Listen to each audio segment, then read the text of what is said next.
함께 신앙 고백하도록 하겠습니다. 나는 전능하신 아버지 하나님 천지의 창조주를 믿습니다. 나는 그의 유일하신 아들 우리 주 예수 그리스도를 믿습니다. 그는 성령으로 잉태되어 동정녀 마리아에게서 나시고 본디오 빌라도에게 고난을 받아 십자가에 못 박혀 죽으시고 장사된 지 사흘 만에 죽은 자 가운데서 다시 살아나셨으며 하늘에 오르시어 전능하신 아버지 하나님 우편에 앉아 계시다가 거기로부터 살아있는 자와 죽은 자를 심판하러 오십니다. 나는 성령을 믿으며 거룩한 공교회와 성도의 교제와 죄를 용서받는 것과 몸의 부활과 영생을 믿습니다. 아멘. 오늘 새벽에 선포되어질 하나님의 말씀은 에스겔 48장 1절부터 12절까지의 말씀입니다. 에스겔 48장 1절부터 12절까지의 말씀을 제가 읽어드리도록 하겠습니다. 모든 지파의 이름은 이와 같으니라. 북쪽 끝에서부터 헤들론 길을 거쳐 하맛 어귀를 지나서 다메섹 경계선에 있는 하사레논까지 곧 북쪽에서 하맛 경계선에 미치는 땅 동쪽에서 서쪽까지는 단의 몫이요 단은 경계선 다음으로 동쪽에서 서쪽까지는 아셀의 몫이요 아셀 경계선 다음으로 동쪽에서 서쪽까지는 납달리의 몫이요 납달리 경계선 다음으로 동쪽에서 서쪽까지는 므낫세의 몫이요 므낫세 경계선 다음으로 동쪽에서 서쪽까지는 에브라임의 몫이요 에브라임 경계선 다음으로 동쪽에서 서쪽까지는 르우벤의 몫이요 르우벤 경계선 다음으로 동쪽에서 서쪽까지는 유다의 몫이요 유다 경계선 다음으로 동쪽에서 서쪽까지는 너희가 예물로 드릴 땅이라. 너비는 2만 5천 척이요 길이는 다른 몫의 동쪽에서 서쪽까지와 같고 성소는 그 중앙에 있을지니 곧 너희가 여호와께 드려 예물로 삼을 땅의 길이는 2만 5천 척이요 너비는 만 척이라. 이 드리는 거룩한 땅은 제사장에게 돌릴지니 북쪽으로 길이가 2만 5천 척이요 서쪽으로 너비는 만 척이요 동쪽으로 너비가 만 척이요 남쪽으로 길이가 2만 5천 척이라. 그 중앙에 여호와의 성소가 있게 하고 이 땅을 사독 자손의 중에서 거룩하게 구별한 제사장에게 돌릴지어다. 그들은 직분을 지키고 이스라엘 족속이 그릇될 때에 레위 사람이 그릇된 것처럼 그릇되지 아니하였느니라. 땅의 예물 중에서 그들이 예물을 받을지니 레위인의 접경지에 관한 가장 거룩한 예물이니라. 아멘. 우리 앞뒤 좌우 계신 분들과 사랑의 마음을 담아 이렇게 인사합니다. 사랑하고 축복합니다. 우리는 주님의 제자입니다. 인사합니다. 사랑하고 축복합니다. 우리는 주님의 제자입니다. 오늘은 거룩하게 구별할 땅, 거룩하게 구별할 땅이라는 제목으로 하나님 말씀 증거하도록 하겠습니다. 에스겔서는 이스라엘 백성들이 고통을 받고 있는 이유와 그들의 삶 가운데 또 회복되는 그 길에 대해서 이야기를 하고 있습니다. 이스라엘 백성들은 오랜 시간 하나님의 말씀을 듣지 않고 자신들의 마음대로 하나님으로부터 멀어져 우상을 숭배했기 때문에 하나님의 심판을 받아 바벨론의 포로로 끌려가서 살게 됩니다. 그렇게 이스라엘 백성들은 살았지만 죽은 것과 같은 포로로서 암흑기를 보내게 됩니다. 하나님이 그들을 심판하시고 잊었다라고 생각되던 어느 날 기적과도 같이 다시 하나님의 말씀이 그들에게 들려지고 시간이 지나 하나님의 때에 이르러 이스라엘은 하나님의 용서와 회복을 경험하게 됩니다. 이스라엘을 회복시키시는 하나님의 회복은 포로 생활을 마치고 다시 고향으로 돌아가는 것과 무너졌던 그들의 성전이 다시 세워지는 이 환상을 통해서 전해지게 됩니다. 하나님께서는 이 모든 과정 하나하나를 에스겔에게 보여주시고 시리에 빠진 이스라엘 백성들에게 전하게 하심으로써 포기하지 않는 이 하나님의 사랑과 무한한 은혜를 깨닫게 하셨습니다. 결국 고통과 심판으로 시작된 이 에스겔서는 후반부에 이르러 하나님의 은혜 가운데 다시 회복되어 누리게 되는 기쁨과 새 희망으로 끝을 맺게 됩니다. 이와 같은 에스겔서의 말씀은 성경 속에 있는 이스라엘 백성들만을 위한 것이 아닙니다. 오늘날 하나님을 믿고 하나님의 자녀가 된 우리 모두에게 해당되는 말씀입니다. 곧 에스겔서는 우리의 교회와 우리 자신에 대한 하나님의 말씀입니다. 힘겹게 하루하루 살아갈 때 어디에 소망을 두어야 할지 모르는 이 답답함이 있을 때도 있지만, 하나님의 인도하심 가운데 우리의 삶은 이 힘겨움과 답답함으로 끝을 맺는 것이 아니라 하나님께서 새롭게 하시는 은혜 가운데 끝을 맺는다는 것을 우리는 잊어서는 안 됩니다.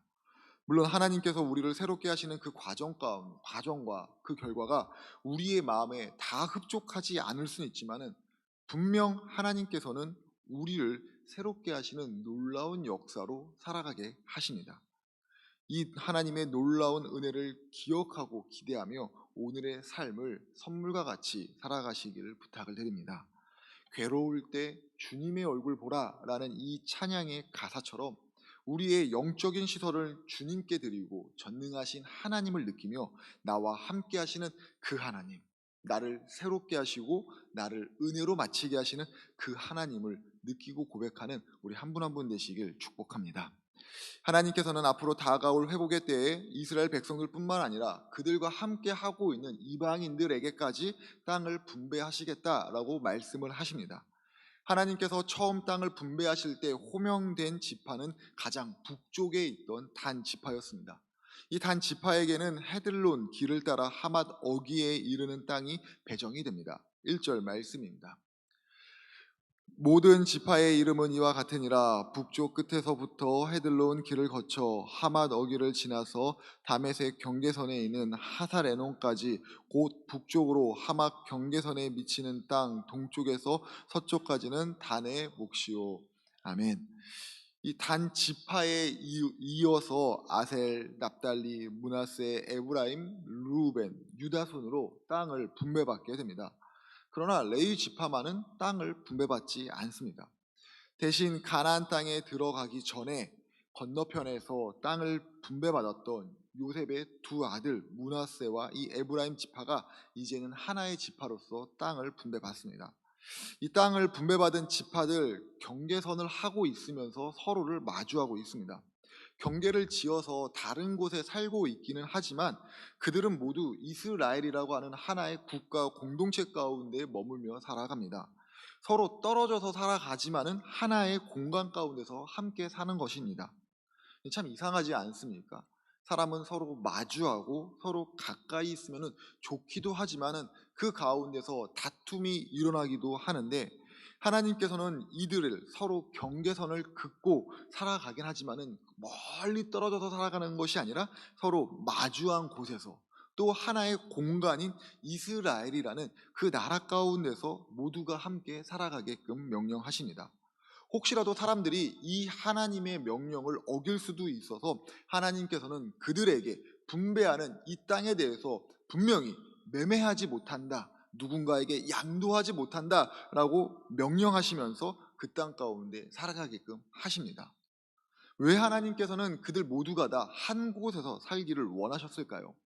하나님의 마음은 회복된 땅에서 힘 있는 자들에게 땅을 빼앗기는 일 없이 가난한 사람, 어려운 사람, 너나 할 것 없이 한 곳에서 함께 어울려 살기를 원하셨기 때문입니다. 다시 말해 하나님의 마음은 지파가, 나라가 분열되지 않고 함께 모여서 사는 것 가운데 있습니다. 하나님께서 땅을 분배하시는 과정을 통해서 이스라엘과 우리에게 하시는 말씀이 무엇이겠습니까? 다시는 분열되지 않는 평안함의 삶을, 화합의 삶을 살아가는 것입니다. 공동체가 약해질 때 나타나는 첫 번째 현상은 다름 아닌 분열입니다. 신약성경, 특히 바울 서신을 보면은 교회들이 경험하는 문제들이 수없이 많이 나오는데, 그 중에 첫 번째는 단연코 교회 공동체의 분열입니다. 분열은 악한 마귀가 공동체를 흔들기 위해서 매번 사용하는 강력한 도구입니다. 그리스도인들은 이 사실을 기억하면서 분열되는데 또 분열하지 않기 위해서 하나님 중심으로 하나가 되어야 됩니다. 안타깝게도 현실의 교회에서는 생각보다 잦은 분열로 여러 곳에서 신음하고 있습니다. 기성세대와 젊은 세대 사이에 분열이 있습니다. 직분자들 사이에서도 분열이 있습니다. 리더십 사이에서도 분열이 있습니다. 교단 안에서도 분열이 있고 또 교단과 교단 사이에서도 분열이 있습니다. 정말 수없이 많은 분열들이 있어 우리의 교회들을 어지럽히고 있습니다. 그런데 분열하게 하는 이 마귀가 우리의 마음 가운데 분열을 심어줄 때 그것을 티나게 하느냐? 그것이 아니죠. 티나지 않게 합니다. 대신 상대방에 대해서 이해하지 못하겠다라는 이 말 한마디로 우리의 마음을 교묘하게 흔들고 분열을 시킵니다.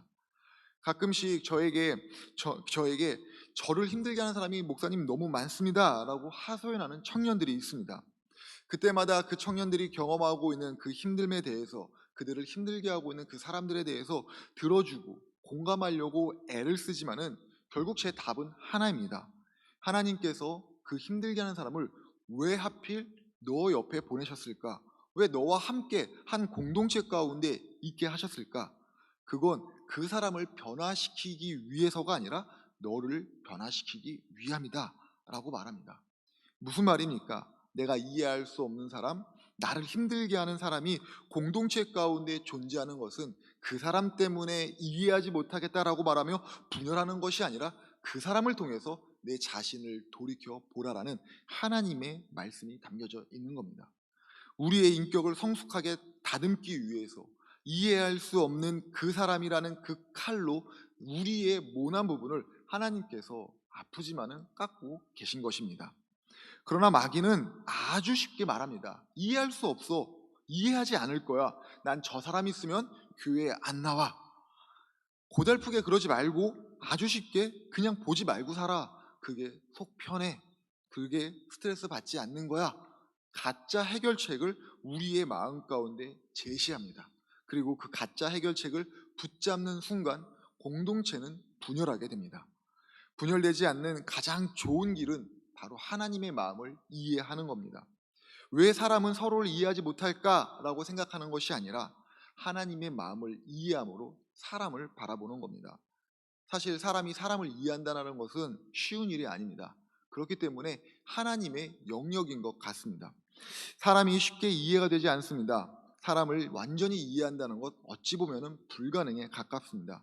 그렇기 때문에 우리는 이해하기 힘든 상대방을 이해하려는 노력과 동시에 우리가 적극적으로 해야 되는 것이 바로 하나님을 이해하는 겁니다. 하나님을 깊이 묵상해야 되고 하나님을 깊이 만나야 됩니다. 가만히 생각해 보십시오. 하나님은 창조의 하나님 아니십니까? 하나님의 창조는 내 생각과 내 뜻이 반영되지 않을 뿐 아니라 하나님의 뜻대로, 하나님의 마음대로, 하나님의 질서에 의해서 이루어지고 있습니다. 그런데 사람들은 창조의 하나님이라고 고백을 하면서 하나님께서 이루어 가시는 그 모든 역사를 내 뜻에 맞추려고 합니다. 억지스러워지는 거죠. 정말 창조의 하나님이라고 우리가 믿고 고백을 한다면은, 창조의 하나님을 묵상하고 그 하나님을 깊이 깨닫는다면은 우리 안에는 하나님께서 이루어 가시는 그 방법에 대해서 여유롭게 바라볼 수가 있습니다. 굳이 내가 이렇게 하지 않더라도, 굳이 내가 이 과정 가운데 이렇게 애쓰지 않더라도 때론 하나님께서 내 생각을 넘어서서 인도하신다라는 그 믿음 가운데 사람을 바라보고 상황을 바라보는 여유로움과 그 대처하는 마음이 생기게 됩니다. 물론 하나님께서 이루어 가신다라고 할 때 우리가 두 손 두 발 놓고 지낸다는 것 아닙니다. 우리의 삶 가운데 최선을 다해야 되고 현실의 삶을 인지하고 그 삶을 받아들이긴 하지만은 그 결과를 내가 예측하면서 그 과정을 하나님 이렇게 하셔야 됩니다 라고 말하지 않으면서 불안해하지 않는다는 겁니다. 무엇보다 우리가 창조의 하나님, 창조의 하나님께서 이루어 가시는 그 수많은 방법들을 깊이 묵상하다 보면은 하나님의 역사는 한 가지 통로로만 오지 않는다는 것을 분명히 깨닫게 됩니다. 그 안에 하나님께서 이루어 가시는 다양한 놀라운 방법들을 우리는 맞이하게 됩니다. 하나님의 다양함이 모여 하나님께서 계획하시는 하늘의 그림을 완성시키는 곳이 바로 우리 교회 공동체입니다. 그렇기 때문에 공동체 안에는 하나님의 다양한 방법을 이해하는 그 하나님에 대한 이해가 있어야 됩니다.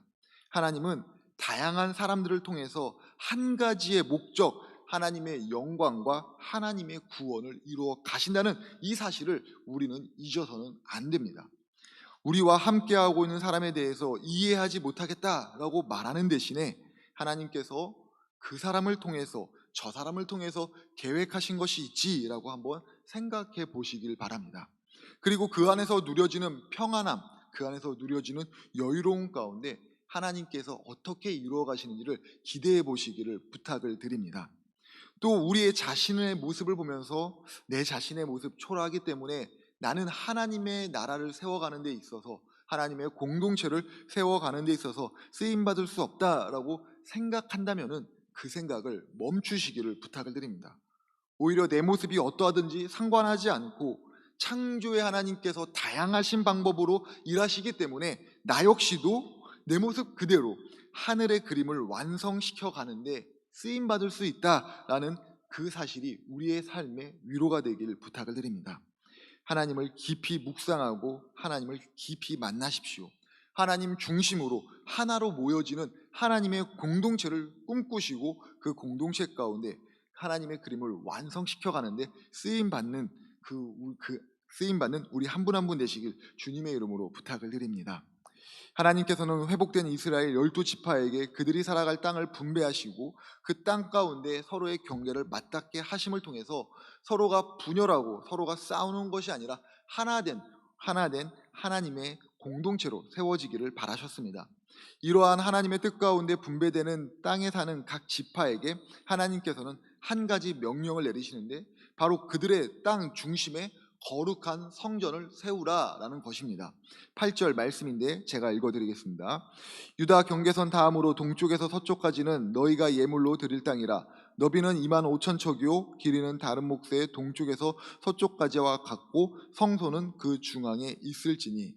하나님께서 이와 같이 구별된 땅을 요구하시고 그 땅의 중심에 하나님을 예배하고 만나는 성전을 세우라라고 명령을 내리십니다. 뿐만 아니죠. 하나님께서는 이렇게 구별된 성전이 있는 곳을 제사장에게 주어서 그곳에서 예물을 드림으로써 그곳이 거룩한 땅임을 기억하라라고 다시 한번 말씀을 하십니다. 9절부터 12절까지의 말씀입니다. 곧 너희가 여호와께 드려 예물로 삼을 땅의 길이는 2만 5천 척이요 너비는 만 척이라. 이 드리는 거룩한 땅은 제사장에게 돌릴지니 북쪽으로 길이가 2만 5천 척이요 서쪽으로 너비는 만 척이요 동쪽으로 너비가 만 척이요 남쪽으로 길이가 2만 5천 척이라. 그 중앙에 여호와의 성소가 있게 하고 이 땅을 사독 자손 중에서 거룩하게 구별한 제사장에게 돌릴지어다. 그들은 직분을 지키고 이스라엘이 자손이 그릇될 때에 레위 사람이 그릇된 것처럼 그릇되지 아니하였느니라. 땅의 예물 중에서 그들이 예물을 받을지니 레위인의 접경지에 관한 가장 거룩한 예물이니라. 아멘. 이스라엘 땅 중심부에 하나님의 성전이 있다라는 것, 그들의 삶의 중심이 성전이 되는 것이 아니라 그 성전 가운데 계신 하나님이 그들 삶의 중심이 되어야 된다는 것입니다. 이와 같은 말씀이 반복해서 분배받는 땅에서 세워지는 도시에 대한 규정에 말씀하시는 29절까지 비슷한 내용이 계속 반복됩니다. 하나님께 분배받은 땅에서 세워지는 도시들은 모두를 위한 곳이 되어야 되고 계속적으로 일해야 되는 곳이 되어야 되는데 그 중심에는 반드시 하나님이 계시는 성소가 세워져야 됩니다. 결국 하나님께서 이스라엘을 회복시키시는 그 목적, 그들이 하나님 중심으로 거룩한 삶을 살아가는 것을 통해서 하나님 사랑, 이웃 사랑이라는 이 삶을 살아가라는 것을 말씀하시고 있는 겁니다. 새롭게 회복되는 그 삶 가운데 하나님을 사랑하고 이웃을 사랑하는 그 삶이 우리의 삶에 있어야 되는 거룩한 삶입니다. 그럼 우리는 이 거룩한 삶을 어떻게 살아갈 수가 있습니까? 예수님께서 이 땅에서 제자들과 함께 계실 때 빌립보 가이사라라는 지방에 이르게 됩니다. 이때 예수님께서 제자들에게 말씀하십니다. 세상이 나를 누구라고 하느냐? 이때 제자들이 예수님을 세상에서는 선지자 중에 한 명이라고 말합니다 라고 대답을 합니다. 그때 예수님께서 제자들에게 다시 한번 똑같이 질문하십니다. 그럼 너희는 나를 누구라고 하느냐? 예수님의 질문에는 너희는 나를 누구로 믿고 따르고 있느냐라는 이 속뜻이 담겨져 있습니다. 이때 베드로가 예수님께 이렇게 말합니다. 주는 그리스도시요 살아계신 하나님의 아들이십니다. 우리는 이 장면 가운데 예수님을 향해 하는 이 위대한 신앙의 고백에 집중을 합니다. 그러나 우리가 이 위대한 신앙의 고백을 하는 그 장소를 놓쳐서는 안 됩니다. 예수님께서 제자들에게 내가 나를 누구라고 하느냐라고 질문하는 그 장소는 빌립보 가이사라라는 지방입니다. 성경의 주석에 따르면 이곳은 데가볼리 지방의 중심 도시다라고 말합니다. 예수님께서 사람들이 많이 몰려드는 화려한 도시가 보이는 그곳에 서서 제자들에게 지금 너희는 나를 누구라고 하느냐? 너희는 나를 누구라고 믿고 따르고 있느냐라고 질문하고 있는 겁니다. 그렇기 때문에 예수님의 진짜 질문은 너희가 보고 있는 이 화려한 도시 가운데 너희의 마음이 빼앗기지 않고 나를 따를 수 있느냐라고 하는 것이 포함되어 있는 겁니다. 만약 우리 예수님께서 지금 저에게, 제자들에게 하셨던 질문을 동일하게 물어보신다면, 아니 우리 성도님들에게 동일하게 물어보신다면 화려하고 안락함을 포기하고 나를 따라서 저 멀리 초라하고 불편한 곳으로 갈 수 있겠느냐라고 만약에 물어보신다면 우리는 뭐라고 대답할 수 있겠습니까? 우리는 거룩함을 세상과로부터 단절로 생각을 합니다. 예수님을 따라가기 때문에 세상으로부터 멀리 떠나야 된다라고 생각을 합니다. 또 우리는 예수님을 따르기 때문에, 또 내가 어떤 행동을 하고 있기 때문에 거룩해질 수 있다, 거룩함이 나타난다라고 생각을 합니다.